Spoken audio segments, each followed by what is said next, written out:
જય શ્રી કૃષ્ણ મિત્રો, આજે આપણે કચ્છનું ફેમસ ચટાકેદાર કચ્છી કડક બનાવીશું. એની માટે આપણે એક કઢાઈમાં 3-4 ચમચી જેટલું તેલ લઈ લઈશું. ગરમ થાય એટલે આપણે જીરું ઉમેરી લઈશું. 4 ચમચી જેટલો આપણે કચ્છી દાબેલીનો મસાલો ઉમેરીશું. બરાબર મિક્સ કરી લઈશું.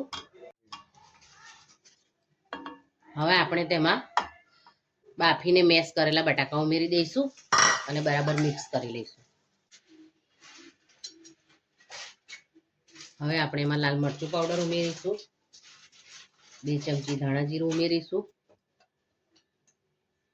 1 ચમચી ગરમ મસાલો ઉમેરીશું અને બધું મિક્સ કરી લઈશું.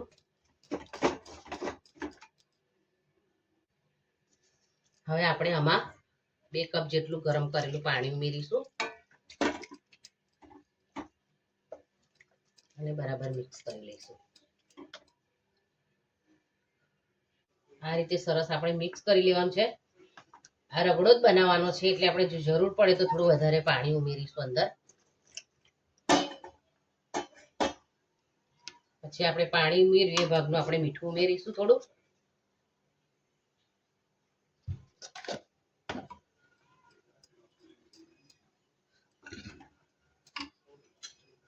કડકનો ક્રન્ચી ટેસ્ટ લાવવા માટે આપણે આમાં 2 ચમચી મસાલા સિંગ ઉમેરીશું,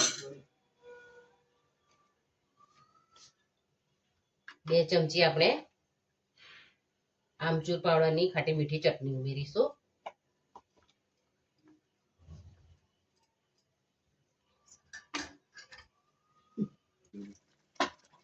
આપણો રગડો સરસ તૈયાર થઈ ગયો છે. હવે આપણે ગેસની ફ્લેમ ઓફ કરી દઈશું અને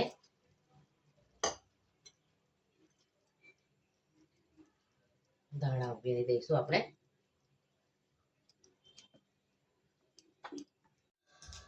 બીજી રીતે પણ એસેમ્બલ કરીશું. આ રીતે પાવના ટુકડા કરી લેવાના છે.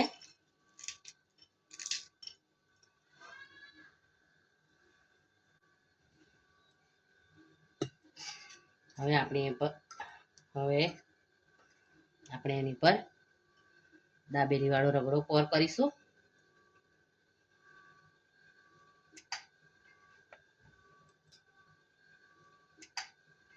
લસણની ચટણી એડ કરીશું, ગળી ચટણી ઉમેરીશું, ડુંગળી ઉમેરીશું, દાડમ ઉમેરીશું, મસાલા સિંગ ઉમેરીશું, સેવ ઉમેરીશું, ધાણા ઉમેરીશું, ચાટ મસાલો ઉમેરીશું, ઉપરથી ફરી મસાલા સિંગ અને સેવ ઉમેરીશું. તો કમ્પ્લીટલી તૈયાર થઈ ગયું છે આપણું કચ્છી કડક. મારી રેસીપી તમને ગમતી હોય, કચ્છી કડક બનાવવાની રીત તમને ગમી હોય અને કમેન્ટમાં લખીને જણાવજો કે મારી રેસીપી તમને કેવી લાગી. Thank you.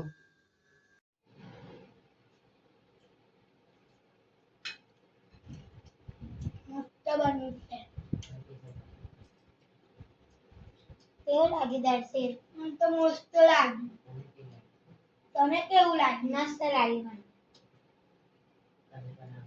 તમે બનાવજો અને મારા ચેનલને લાઈક અને સબસ્ક્રાઇબ કરજો.